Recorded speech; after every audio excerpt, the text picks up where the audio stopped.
Please take your seats. We're going to start the next panel. I'm very excited about it. I know you are too. I'm Michael Holley. I'm a associate professor of the practice is the formal title. Associate professor of the practice of journalism here at Boston University. And I'm excited to have this discussion with Tiffany Walden, co-founder and editor of the Triibe. Yeah. You have DeShuna Spencer, co-founder, leader, champ, CEO of KweliTV. And the reason this panel is it's going to be so instructive for us all. And I told them, by the way, before we started, they're going to be the stars. I'm just going to lean back and let them take over this thing. But the reason it's going to be so instructive is that they have decided, both of them, they decided they saw something in the journalism ecosystem that was missing, something that there was a void there that needed to be filled, and they decided that they were going to fill the void. And that's what they're doing now, and with their respective operations. So we're going to talk about how they got to where they are right now. So let's start in chronological order. As my mentors here said, Chris Daly once told me, Professor Daly, that's the best order. Chronological order is the best order. So we'll start from the very beginning. Thank you, Professor Daly. So you're both writers and both journalists. How did you start? How did you start on the path to becoming entrepreneurs and business owners? And Tiffany, I'll start with you. It's an honor to be here, so thank you so much for the introduction. For me, I grew up on the west side of Chicago, and growing up, I was really into music and poetry, actually. So R&B and like hip hop, that whole culture was really captivating for me, and being able to see, lyrics turn into storytelling through music videos. And that led me to watching, VH1 and BET, and you would see people talking about music, and it would say journalists underneath it. And I'm like, I don't know what that is, but that's cool. I want to do that. I want to just talk about things and be called a journalist. So then I got led to Vibe magazine from there, which was very, very influential in my life as a child. Vibe magazine, The Source, and it was just captivating to be able to see people do journalism in a way that was accessible to a Black girl like me growing up in the hood for the most part. And it was very different than seeing the way journalism was done on television. It was very different than seeing journalism done in a newspaper. So when I get to high school, I'm a good writer, and my English teacher was like, "You're into this, you should try journalism." But at home, my family is just like, journalism, what is that? Unless you're on TV, unless you're like the broadcast anchor on TV at night, like they're just like, what is journalism other than that? So I had teachers who encouraged me to go to different journalism programs. I went to Marquette. They had a journalism program there where we created our own newspaper throughout the program. And I did a story on gentrification in Milwaukee. And it was eye-opening for me because I'd seen this thing happening in Chicago on the west side, but not been able to have a name for it. So it was like, okay, white people are moving to the hood for the most part, and taking over and changing it and taking the culture away. And the same thing is happening in Milwaukee. So I was able to see that this thing is happening across the country, maybe around the world. And that really got me wanting to be a journalist still. But my family is still like, no, you need to go to school for something else, be an engineer, be this, be that. My sister went to school for computer science. So I'm coming up after her, and it's like, you need to do something that's gonna make money. And just for clarification, the Marquette program was a high school It was a high school a program. high school program where you go to Right. Marquette for, was it a week or two? It was a 2-week program. 2-week program? Mhm. Okay. And so I get to the point where I'm applying to college and I'm applying to go into journalism. My family is upset. But I get into Northwestern, I get into Medill's journalism program.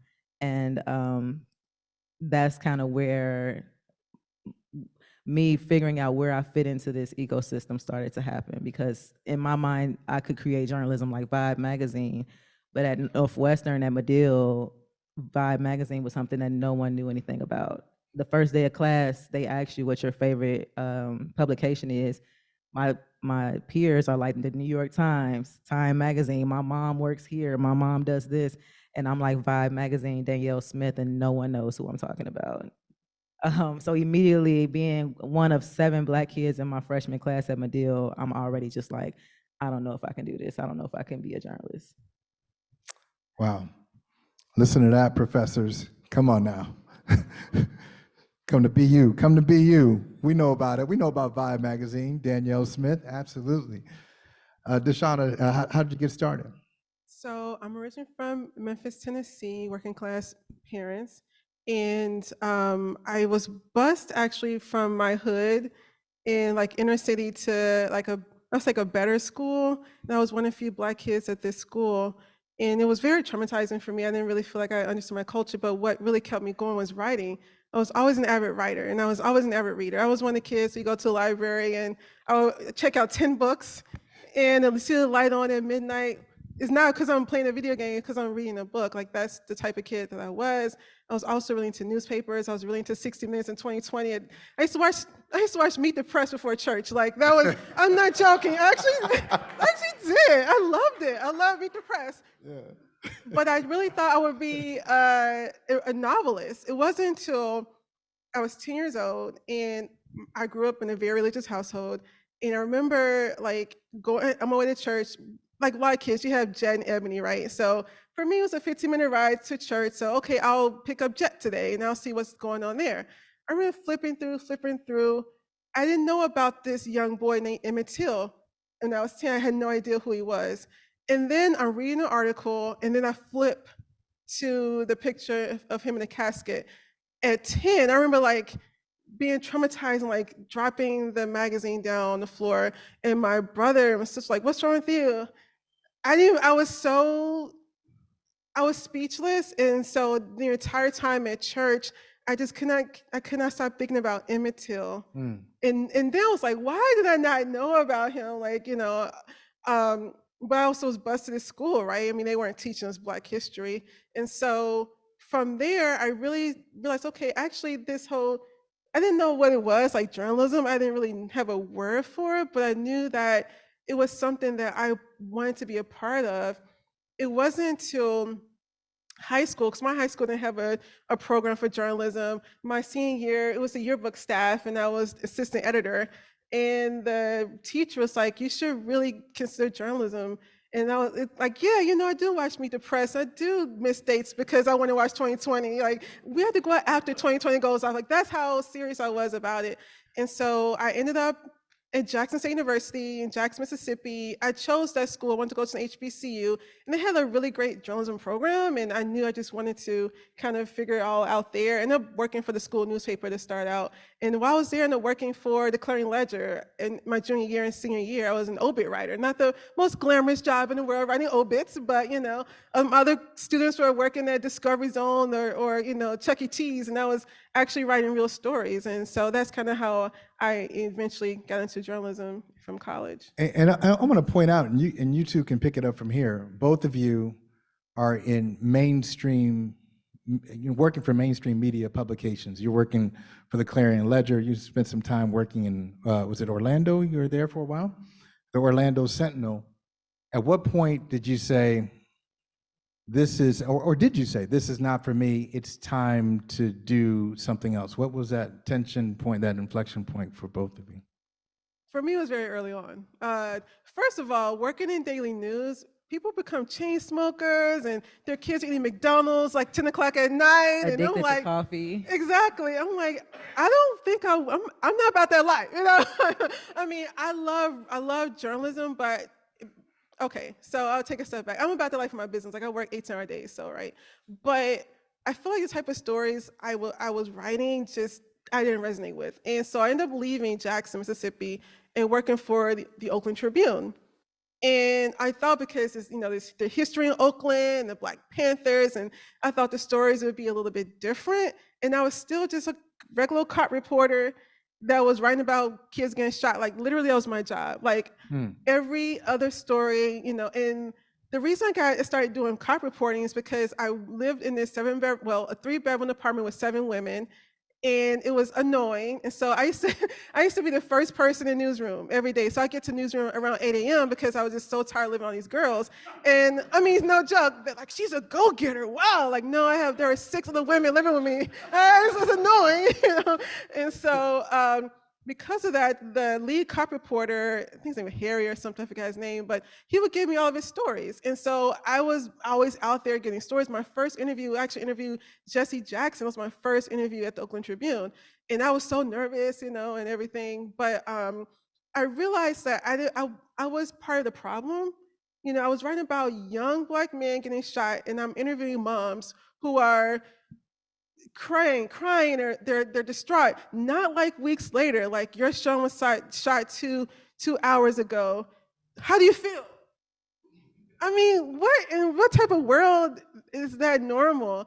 And I would go home crying, because I was thinking about the mothers I was interviewing, and I would try to tell a different story about the lives. I would try to dig deeper versus this person, did this. A lot of news tend like in whatever, they did this. I try not to do that. I tried to show the good sides of who they were as a person versus always the bad stuff. And one particular case really changed it for me. It's like, I don't want to do this anymore. I interviewed someone, it was a double homicide. And here it's like, there's a really big story. A man and woman were shot, their baby was in the back seat. Get that story. So I called the mom, of the woman who was shot. It was a male and female. The male, both of them had passed away. So I called the mom. It's like, hi, I'm DeShuna with the Oakland Tribune. I'm so sorry for your loss. She's like, sorry for your loss? We just left the hospital. I thought she was still alive. She's on life support. You were always the first ones to know, and started crying hysterically. I was like, okay, ma'am, let me double check with my editor.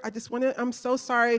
You're always the first one. No, I hate you. And she hangs up on me. But rightfully so, right? I possibly told her that her child died. So I go back to the editor. I was like, wait a minute. I just had this crazy conversation. Like, please make sure you have your sources right. 30 minutes later, looks like she still is alive. Call the mother back and get the story. Right. I mean, anyone who's working in the newsroom, you can't be like, no, right? You better, hell or high water, you better get that story. There is no in the newsroom. So I called the mother back, and she was like, I don't want to talk to you. I ended up talking to her brother and getting a story. It wasn't the mom, but I got the story, and I was able to, put it in. But I'm like, I'm done. And they wanted to hire me as lead cop reporter. Like literally, the guy was going to retire. I met the chief of police. I knew the coroner. I had them all on speed dial. I visited the main headquarters in Oakland. They love me because mamas love talking to me about their child. I mean, because I look like, I look like I'm very comfortable talking to. So I wasn't some big, older white guy like he was. I'm one of them. But I didn't want that job. And that's when it clicked. I didn't know what the path would be at that time, but I knew it wasn't that.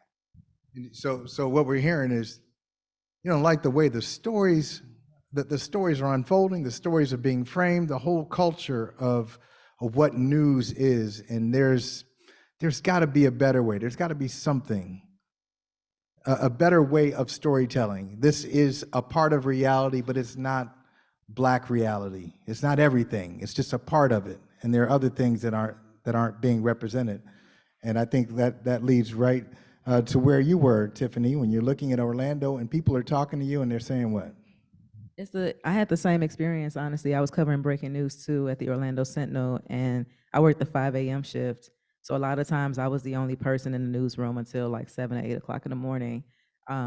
Being the youngest person on the breaking news desk and being the only person there, I had to make a lot of decisions by myself.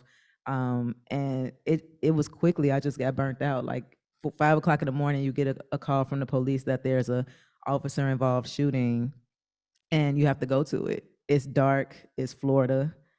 I'm a Black woman. and I'm up at 5 o'clock in the morning going to, middle of nowhere and just sitting out there waiting to see what happens. And there's an active situation happening. And you're just like kind of scared, but you have to be there for work. So it got to a point where I was sending my friends my locations when I would go outside. So just in case something happened to me. And it became just really mentally draining in terms of like having nightmares and just really thinking that at some point I'm gonna be, one of these people that knocked on someone's door and doesn't make it home. On top of that, at the same time, Chicago was blowing up in the news because of Laquan McDonald and the police murdering Laquan McDonald. And for me, having left Chicago, the constant response and reaction I got from people all the time was, "Oh, you're from Chicago. Have you been in a drive-by before? Oh, you're from Chicago. How did you go to Northwestern? Your parents, like, were your parents smart? Or how did you get so smart?" So I always had to kind of combat these stereotypes whenever I was out talking to people in other places outside of Chicago.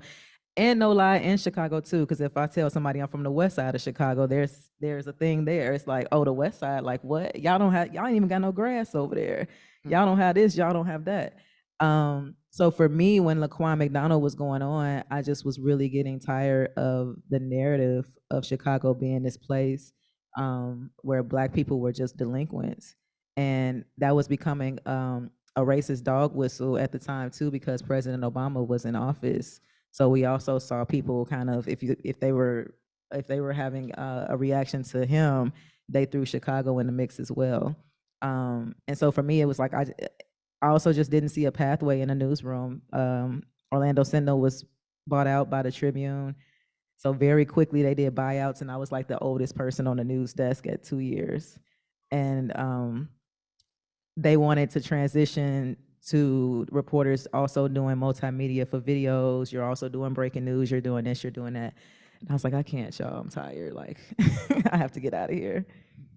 Either one of you, I'm amazed at the decisions that you made. I mean, proud of you, because in a lot of these situations, young reporters are told this is the way it is. It's a tough business, and you just got to be able to stick with it. Did either one of you talk to people who tried to talk you into the business? And did you talk to anybody who said, okay, what you're feeling is completely normal? Go ahead and do something else. I had a lot of mentors in journalism, and one of them is Adrienne Samuels Gibbs. She used to be the arts and entertainment editor at Ebony Magazine, and I interned there out of school. And so when I finessed my way into interning there by interviewing her for a school project, and I did really well on the story. So she was like, Smart. yeah. So she was like, you want to come intern here? And I was like, yes. Can you imagine me being in Ebony Magazine when they actually had the building still? So I was there, and I was praying and praying, praying that I would get a job afterwards. But Ebony, as we all know, was unfolding in 2011. And so that was also my introduction to news as well as a Black person, because it was one woman there who every day was packing up her desk. And one day I asked her, like, oh, like, why do you pack up your desk every day? And she's like, girl, because it's only a few. You never know. Tomorrow might be the day. I don't want to have to start from scratch. I'll already be halfway out the door. And I was like, I'm just out of college, and that was my first experience in journalism. And so for me, I think Adrienne kind of came in and just told me that I know that you want to do the more long form journalism. I know you want to tell the deeper stories, but you have to learn the basics first. And so she encouraged me to go into the newspaper route, and she knew that it was going to be challenging because also being young and Black, you got to go to a random town. I went to Abilene, Texas for my first job. I was highly recruited because I came from Chicago, but when I got down there, it was a predominantly white West Texas town. So I felt like a fish out of water. I was completely just culture shocked. And then when I wanted to leave the Orlando Sentinel, my mom, for one, was like, you died to get into journalism. You got a job, you got health insurance, and now you want to leave? What is going on? So she was furious. But my of course, Adrienne was on board for it, but Charles Whitaker, who's now the dean of Medill, was also very supportive, and me like coming back home and just kind of following my dream, which at the time was just to tell stories about Black Chicago, not knowing that we were going to build the tribe at the time. Me and my best friend from college, Morgan, she's also my line sister, and my other line sister is here too, Alex. Um, we used to have conversations all the time, just kind of critiquing journalism and where it was at, because she's a documentary filmmaker and she thinks filmmaking and documentary is a higher, more prestigious like career than journalism. So we always went back and forth. But that's when I started to really challenge some of the teachings that we had learned in journalism in terms of like breaking news, of just asking somebody on the worst day of their life, you know, how they're feeling. We already know how they're feeling. We should be finding out why this happened, what systemic injustices happened in this neighborhood that led to this person being killed. I also had people that I knew growing up who I found out had got shot and killed from Facebook. Just me logging on to Facebook that day, I would be like, wow, this happened to such and such. So that started to fuel the conversations I was having and the imagination of like what types of stories we should tell about Black Chicago, so that we can try to lead to solutions and really have impact on the storytelling happening there. DeShuna, what was your path to starting KweliTV? You know, you leave the Oakland Tribune, can't do this. And then you were working in PR for a while as well? Yeah, so my story is pretty long. So I left the Oakland Tribune, and I was like, I'm just done with journalism. I'm going to do PR. I hated PR. It's not my thing, you know, writing people's stories, and it's boring because I was so used to the daily news. Like, it's so, you know, election night. It's just, you know, and so I was like, well, PR was just too boring. So I was just trying to figure out, like, what do I want to do? So ended up working for a weekly paper as a feature writer in Fort Campbell, Kentucky. And then I ended up doing AmeriCorps. Yeah, so if those who don't know, AmeriCorps is basically Peace Corps before America. And so I ended up in Buffalo. Boston was my first choice. It was just crazy. Side story, Boston was my first choice. But during my interview, they were like, yeah, you've been living with 7 girls. I'm like, I did that in Oakland. So, like any 23-year-old, what's another city up north begins with a B? Buffalo. That's exactly how I chose Buffalo. Like, no, like, what was I thinking? But it worked out. And my husband there, so I worked out in the end. So while I was in Buffalo as a AmeriCorps Vista volunteer, you live among the people you serve, and that's where it really clicked, because I started meetings with political activists and grandmamas who had soup kitchens in their homes, and everyday people who were making a difference in their communities, and those stories weren't being told. I'm like, man, like this why are we covering stuff like this? And so my initial idea was to start an online magazine, which I ended up doing. My year ended in Buffalo. I moved to the DC area, and I purposely took a job for a trade association as a communications manager. I was the first Black manager at this job, which was, I went through so much at this company. I mean, the racism that I went through was hard enough at 24, but the main reason I took a job was because I was learning how to manage people, had an assistant. I had freelance writers who were older than me, or grandparents. I was in charge of a budget. I was in charge of like pretty much the entire department, the video, the social media, like it was all on me. That we had a monthly monthly magazine, and I was in charge of the direction of it. You know, me at 24 years old, like, I think we should cover this month, and I was in charge of the cover. Like, all those really cool things that, you know, you work in the newsroom, you just don't get a chance to do. You just say, write about this, and that's basically what you do. And so I started my online magazine, and I would say, you know, a couple of years in, I just felt like it wasn't as impactful as I thought it would be. At the time, I was working on a documentary, and I started to see, because for me, so the magazine was called Empower Magazine. The whole goal was to talk about social justice issues affecting people of color and getting people to take action. So at the end of each article, we would talk about an issue, and then we would give ways for people to make a difference. So it wasn't just like, this is what happened, but this is what you can do in your community. Like, it was about giving back. And I also hosted a radio show in DC about the same thing. We would do the exact same conversations, and we would literally spend the last 10 minutes of the show, okay, you saw this is happening in Southeast. Next weekend, this is happening, and this is how you can make change. And I felt like I was being effective, but I just felt like it wasn't enough. And after I did my documentary, just being at the festival and seeing how people reacted to it. So the documentary was called Mom Interrupted, and it was about 7 moms who lost their children to gun violence. But what I did in the film was I talked about the children and the good times, you know, and then we talked about policy afterwards, because I was at CBC, it's like the Crunchback Caucus, they had like an annual conference, ended up meeting a mother who lost her child, and she said, we always talk to legislators, we always talk to the police, we talk to everyone, but moms, like we have some ideas on how we can change, and like light bulb, Mom Interrupted, like literally right then and there, and doing this documentary. So I was like, okay, do I want to continue down this road and make documentaries? Or I was at this festival and I'm not seeing many people who look like me, like maybe I should create a platform. It kind of started to go there, but the real light bulb was one day I was flipping through cable many years ago when I had cable. I didn't see anything I liked. I mean, reality TV, I see one channel, some woman throwing, a black woman throwing a drink in another black woman's face, and they all like this. I'm like, my friends don't do that. I like history, and you don't really see a lot of, historical content about the Black experience unless it's February. March 1st comes around, then it's Women's History Month, and then April, then it's back to, Nazi history and Adolf Hitler. Like, it's been a whole series on it all the time. And so I was like, well, maybe there's a Black platform that has this content I'm looking for, these independent Black films about the Black experience, and maybe another platform has it. I just didn't see what I was looking for. I mean, it was really just that simple. And I know someone's earlier mentioned about being in Kenya. That's another good example too, because being born and raised in America, when you think about the African diaspora, it's so negative, right? And I was a kid, you think about Africa, you think about child soldiers, or you think about flies in kids' faces. And so I remember moving to the DC area, so diverse. People were asking me, where are you from? Like, I'm from Memphis. And I'm like, no, where are you from?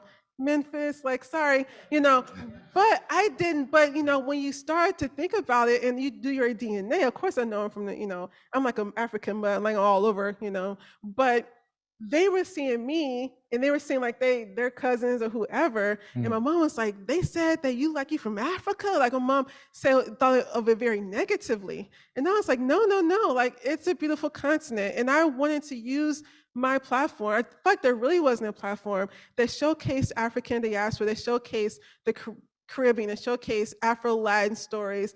Even like I said, we have content from Australia. Black people live there too, right? So we want to tell stories. I feel like there really wasn't a place that showcased authentic Black stories. They use storytelling to change the Black narrative. They use storytelling to educate people, which I think storytelling does that in a really meaningful way. And I was like, well, I don't see what I'm looking for, so I'll do it. Which was like, okay, now what? How do you start a streaming service, right? I mean, there's no book. And so you saw something. I'm looking for something. I can't find it. I'll start KweliTV. Kweli in Swahili means? Truth. So I took some time. I was looking for the perfect word that meant something, because we wanted to tell authentic stories about us. It's beautiful. Yes.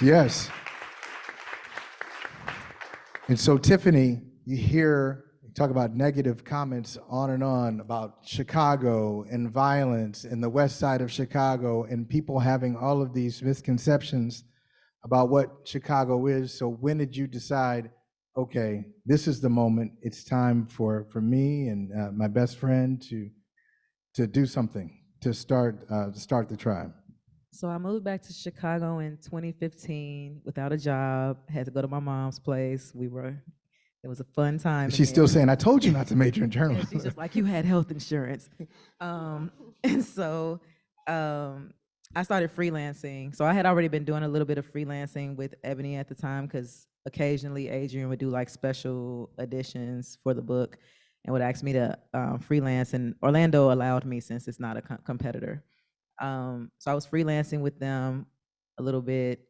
I was roped into I didn't get paid. I was in that lawsuit, but I didn't know at the time, because I was young. I was just like, oh, they just didn't pay me. And then I realized that no one got paid. So then that wasn't working out. So I started asking around to other publications if I could freelance for them. And initially people weren't into it. I tried to like apply for jobs in Chicago. They said I didn't have enough experience. They said I didn't have enough like local experience, and it's like, I'm from here. Why don't I have the experience? So in freelancing, I reached out to an editor just kind of blindly and asked to freelance for them, and they let me. And that's when my freelance career kind of started. And the stories that I was writing it with in mind of a Black millennial who like didn't see themselves in the media. So a lot of stories that I pitched was about like a local radio program that we used to have growing up in Chicago that was very influential, and it was like what happened to that station. So I did an oral history of the two personalities that used to be on there, and that story went viral. Um, and then I did another story about Black millennials having a hard time partying in this area called River North, which is like really popular, kind of touristy, like downtownish kind of area. But anytime we go down there to try to get into one of the clubs, we could have heels on, dressed, immediately it's just like, oh, you can't get in here. And it's because of the music and drill culture in Chicago that people think that if you're Black, you're bringing trouble to the club. That story did really, really, really well. So as I kept covering stories and freelancing, it became clear that like more and more Black millennials just didn't see themselves in the stories that were being told, and particularly Black Chicago didn't see themselves being included in the stories that were being told. And other journalists started reaching out to me and telling me that same thing. And I was also getting pushback from some of the editors who were white, who just didn't understand the stories I was pitching, because a lot of them weren't from Chicago, or they also weren't Black and from Chicago, so they just didn't understand. But other people in the newsroom were advocating for me, which I didn't know at the time, but they were advocating for me to be able to tell these stories. So at some point, I roped Morgan in, because Morgan, who's my, again, my best friend and line sister, she left her job. She had done a documentary. It was on PBS and everything. She left her job. I got her to freelance with me. She bought a camera and just read the instructions and learned how to take photos. She's that type of person. Love it. So she gets this Canon, and I'm like, okay, well, we could just tag team and do stories together. So whenever I would pitch a story, I would say, if you need a photographer, I have somebody that can go. And they would let us go and do these stories together. So then the election is like happening. 2016 presidential election is coming around, and again, like Chicago is back in the spotlight of being like this highly negative, like as soon as you step out of O'Hare, you're gonna get shot type of place. And along with me freelancing, Morgan was just like, what if we just started our own thing? I wouldn't have done that, because I'm a person that's just like, okay, well, how are we gonna do that? But she's just like, we can do that. I can take photos, you can write, we could just do it. And so I think it was fall 2016, we just decided that we were gonna put this thing together, and we came up with a name, and I like recruited like people to write. I think we launched with 8 stories. We launched with a short doc series that was very similar to what you worked on, where we talked about gun violence, but from the perspective of the families and neighborhoods that are left behind once Anderson Cooper and all of them leave. And another one of our friends from school, David, he knew how to build websites, and we just ran into him one day at a party, and he was just like, if y'all ever need a website, let me know, just randomly. And before then, we were thinking about going on Medium, but at the time, you had to have a certain amount of followers, I think, for Medium to allow you to make money off of the advertising. And so Morgan is very much just like, no, we need to own everything. And so David came in, he built the website. We had a deadline in our mind. We were like, we're going to launch on February 15th. But I don't know why. It was just like we worked really, really hard and did those 8 stories. I edited them. I wrote like 3 or 4 of them. Morgan did the doc series. David built the website, and we bought the Triibe with 2 eyes because it was $2. The regular spelling of the Triibe was like $20,000, and we were like, So, it's like we just gonna have to put 2 eyes. So David like made the logo to where it kind of looks like 1, but it's really 2. resourceful. Yeah, and so we just bought that, and Morgan learned how to be. We're an S corp, so she just read all these things, did all these YouTube videos on how to like start an S corp, whether we should be an S corp or LLC, and we just hit the ground running. We sent all our documents to the state, and we launched on February 15th. I think we were officially incorporated with the state on March 1st, but.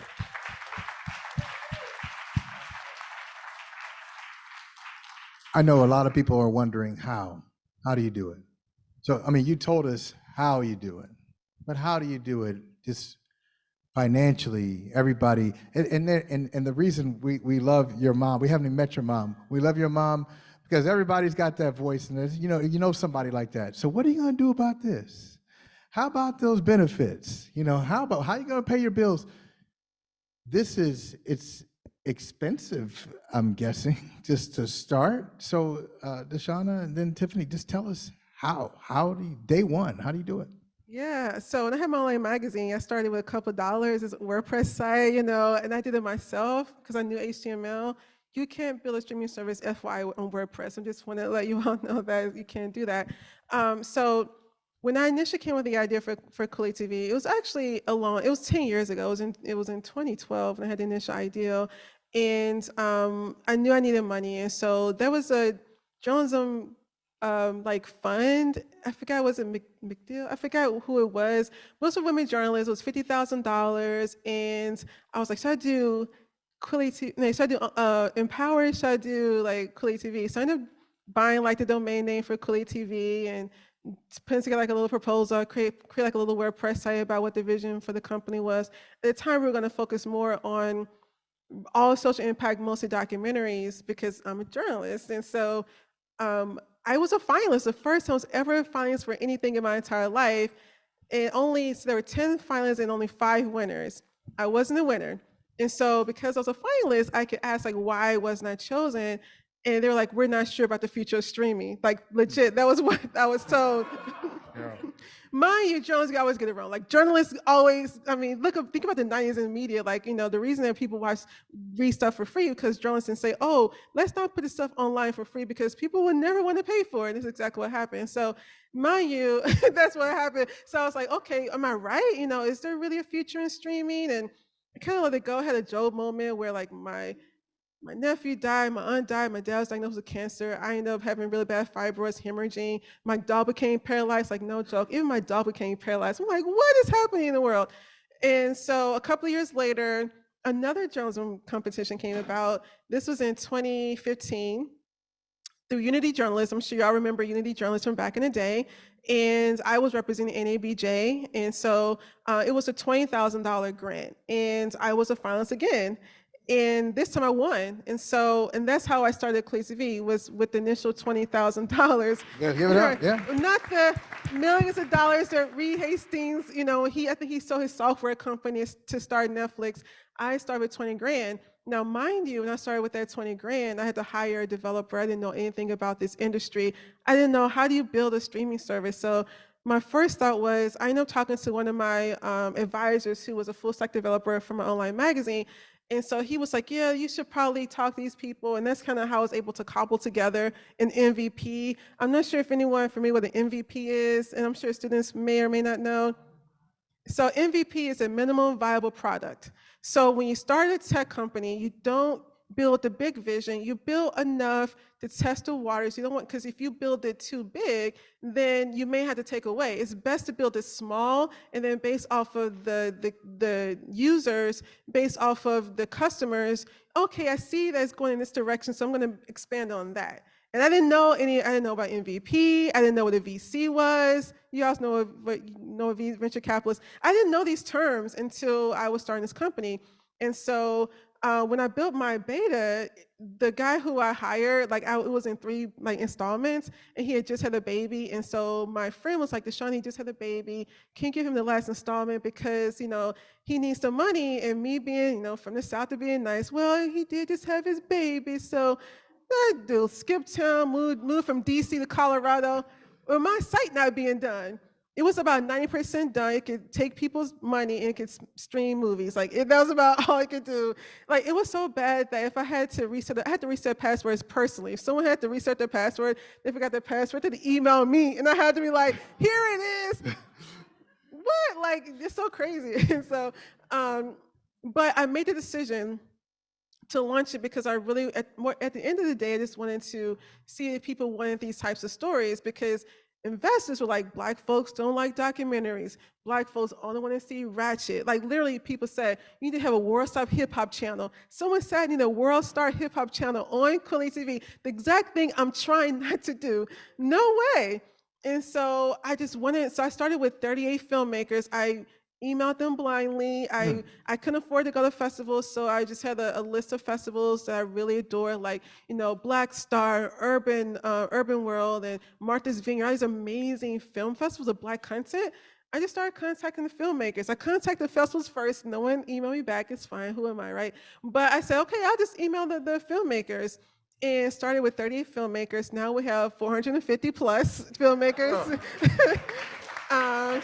Over 600 titles that we have on our platform from 38 initially. And so it's been, I mean, a struggle, believe me. I can kind of talk about the struggle, but that's kind of how we got started. Initial $20,000.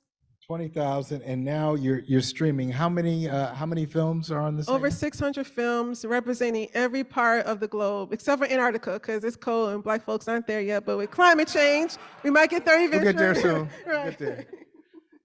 And so early days of Triibe and where the Triibe is now. Again, it kind of launched as a passion project, and it was just me, Morgan, and David, and I was writing and editing the stories. Morgan was fundraising where she could and doing photography and video, and David was maintaining the website. But we were working other jobs. For me, I was like, it was just like a hustle. I was driving Uber. There was a point I worked at Black Doctor, and we got into it because they wanted me to do a story that was like ethically wrong, and I wouldn't do it, so they kind of let me go from there. I also was just still freelancing, but you know, with freelancing, your checks don't come for 90 days, maybe. So I just, you know, for me, I relied a lot on Uber at the time, and just working odd and end jobs.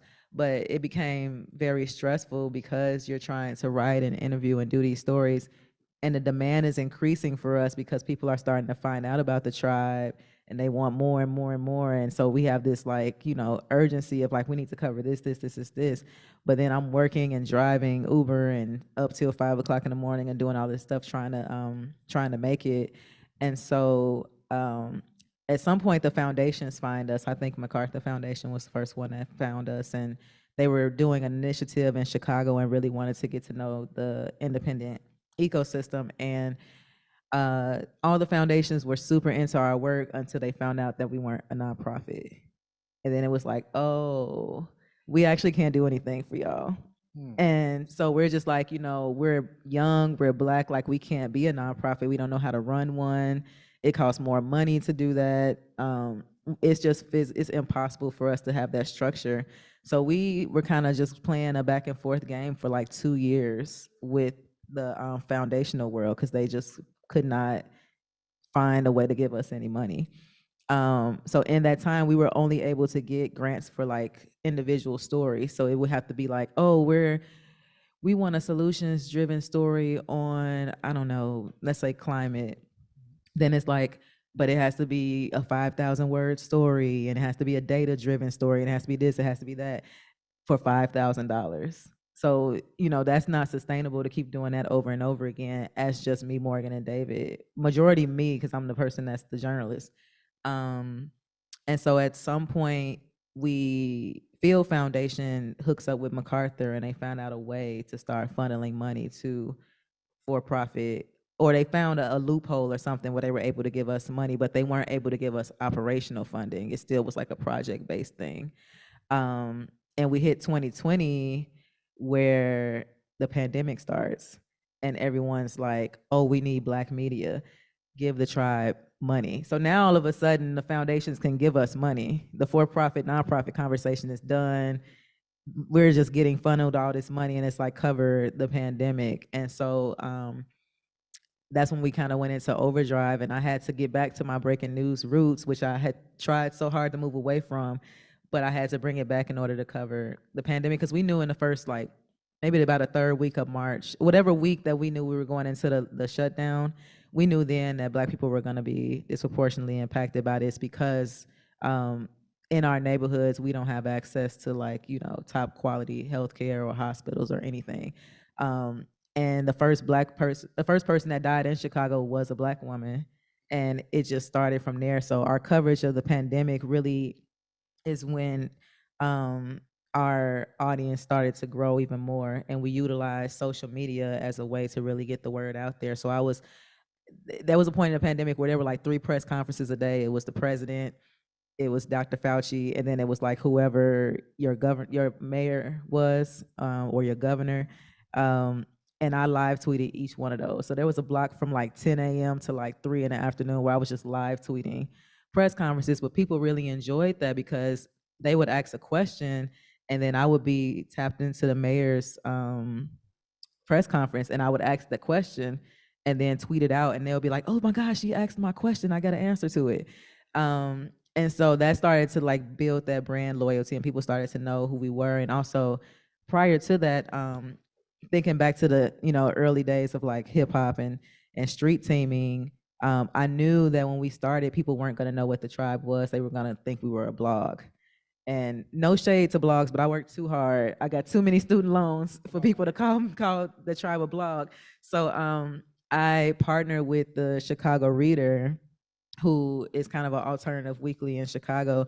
And I said, what if we did a series together and we branded it as a collaborative series called The Block Beat, just something fun for that worked for both audiences.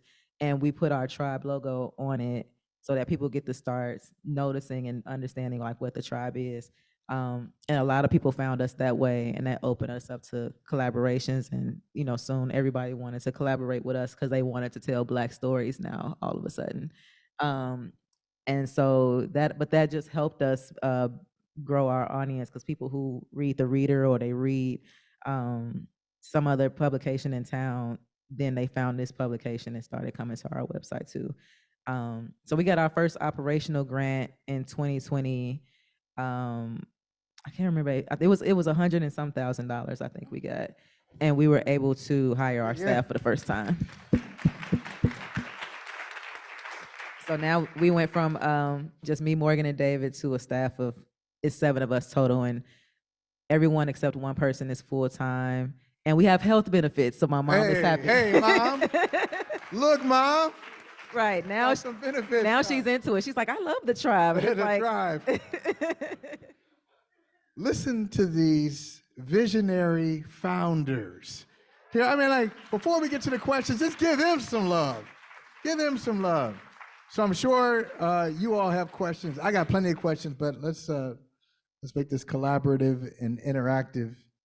I think, and if you want to give me more time, I'll take more time. But I'm Sherrod Blakely, lecturer here at Boston University. Hey, Mike. Hey, Sherrod. First of all, thank you both for just being authentically you and just making it happen. Tiffany, I know from a Leadership Academy, we were together a few years ago at Poynter Institute, so I'm really excited to see you here. But my question to both of you is that there is a clear and undeniable vacuum that needs to be filled by people of color, specifically women in positions of leadership when it comes to the media. What advice do you give young women who are interested in not necessarily doing what you do, but doing what you do even better? What are some of the kind of best practices that you would give them and tips that you'd give them? So I'll start, and also I mentioned like the imposter syndrome. I think a lot of times as women, I've been in a lot of spaces where I'm the only woman as a founder, as a CEO of a media company.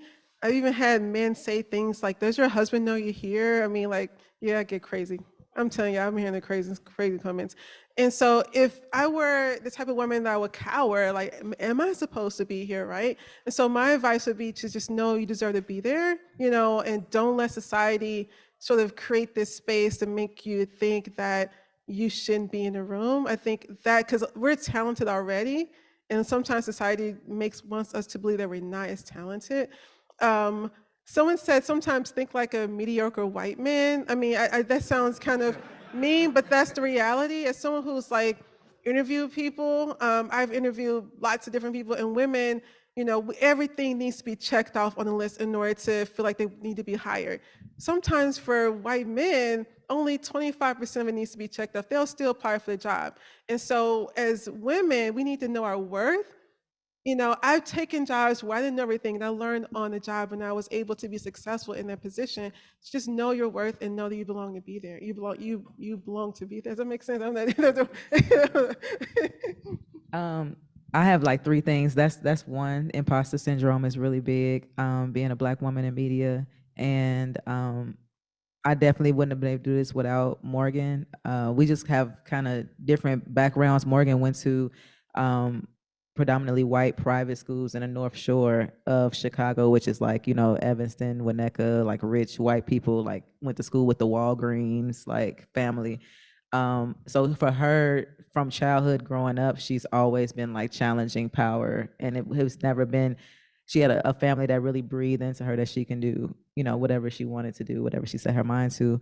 Whereas for me, coming from where I came from, the only people of power or success that I saw were like the police or teachers, but I always was just very timid in every move that I made. And I always would be like, I don't know if we can do that. I don't know if we can do that. And she's like, we can do that. And so, for example, with the Chicago Reader deal that we had with that collaboration, it took like 6 or 8 months for that to even happen, because at the time they were owned by the Sun-Times, and they wanted to give us a typical freelance contract. Now, I had just came out of Ebony, where I had never read any contract prior to the Ebony thing. I just was happy to be freelancing and make money. Morgan gets the freelance contract from the Reader / Sun-Times, and she's like, we're not giving them ownership to our series. We're not giving them ownership to this thing. And I'm like, well, if we don't do it, we can't, like, they're not gonna let us do it. She argued with them for 8 months. And they had to get lawyers. She actually talked to the publisher of the Sun-Times, and like they had to get lawyers, and they did a whole different contract. So we own that series. We can start it up whenever we want to, take it wherever we want to. But that was a big lesson for me. Because yeah, for me, it was just like, well, we want to do the series. We have to just do it. So imposter syndrome is big. Mentorship for me is really big. I just had really great like journalism mentors, Black woman mentor, a Black man mentor, and I got different perspectives on where to go in my career. And anytime I had any questions, and even now, if I have a question like, you know, oh, we want to have an anonymous source, how should we do this? I'm always just texting with them, and they're right there to help me. And yeah, I think the third thing is just that idea of like challenging power dynamics. Even with Black men, we have guys that we knew actually from college. They went to another school, but we knew them just from being in fraternities and sororities and stuff in college. They wanted to start the tribe with us, but they were coming in with the same patriarchal, like cis, like Black man ideology of like, well, we're gonna run everything and tell y'all what to do, and y'all just make the content. And it was just like, we know y'all.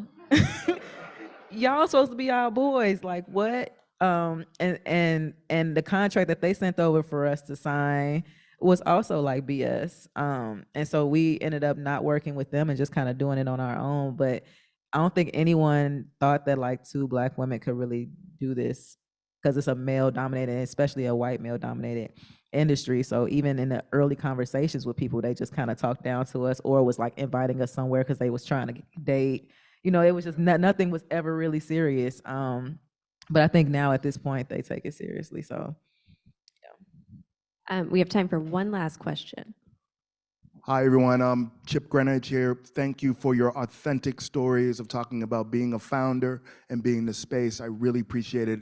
And I liked how you just brought yourself to the thing. Hello, Michael. Good seeing you as well. Great to see you too, Chip. I had a quick question. I remember back in 1990 watching Whoopi Goldberg on Arsenio Hall, and she said the reason why she got on the series Star Trek was because that she wanted to let people know that Black people did survive in the future.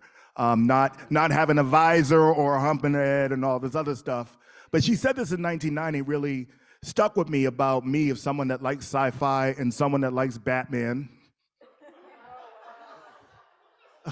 the last Batman. All right, there's someone like Batman. But I wanted to say, what is our role in the Black imagination and Black sci-fi, and how can we get those stories actually told? That's a really good question. So we have a sci-fi section on KweliTV. I think one of the challenges that I've been trying to change is a lot of times Black creatives create content based off of what's sold, right? So what do you see on the TV screen? You see No Shade to Tyler Perry, you see more than Tyler Perry, or the house that, I don't watch any of these shows where people, it's the same story. It's a rich Black people who are in conflict. Someone drinks too much, someone's super religious, there's a gospel scene with people crying. Like they're all the same types of shows. Sorry, I don't watch them, but I see the commercials. So to me, it all look the same. One's in Silicon Valley, one's in Dallas. They're all rich Black people who are beautiful. And I feel like people create, or it's like crime drama type content. Like I got a phone call, talk about, I got a phone call literally out the blue on Monday. A brother calls me, his name is OG, that's his real name. He was like, Dame Dash is interested in working with you, and we trying to do a paid in full too. No. No, well, I mean, I've seen like again, I saw one like clip or something, and like, okay, it reminded me like the Zeus Network type stuff. If anyone's heard of the Zeus Network. So he was like, so don't you want KweliTV to grow? Don't you want this type of content? I'm like, well, our customers aren't into crime drama. Who cares about your customers? So his name was OG. Like, what? Are you trying to shake me down? Like, what's happening here? Like, how'd you get my number? I'm scared. OG?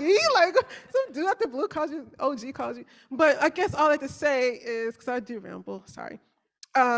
We tend to create content based off what's been successful in the past versus having the opportunity to think outside of the norm and create content. And so part of that is the gatekeepers, right? The gatekeepers like, well, yeah, this did well, Black men did well, so let's create. So they're not even imaginative enough to think that Black people can create content outside the content that they see in mainstream or traditional media. KweliTV now, we have quite a bit of sci-fi. Pretty much, I think we have probably almost every sci-fi short that's been made by Black people.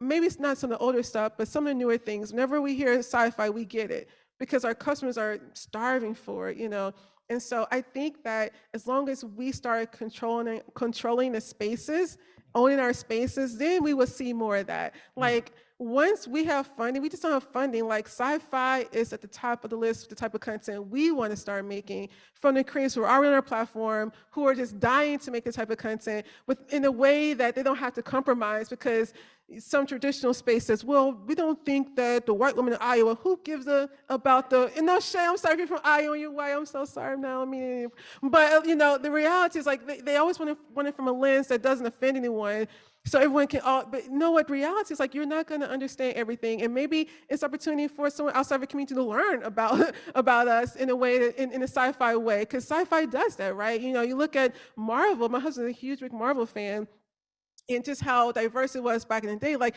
he was, this white guy basically create these characters to show the diversity of America, having Black characters, right? But what if we actually did that? What if we controlled that? I think it's so powerful. So that's my future goal. We'll see, but if we get funding, we'll see how things go. And there's folks that you should check out.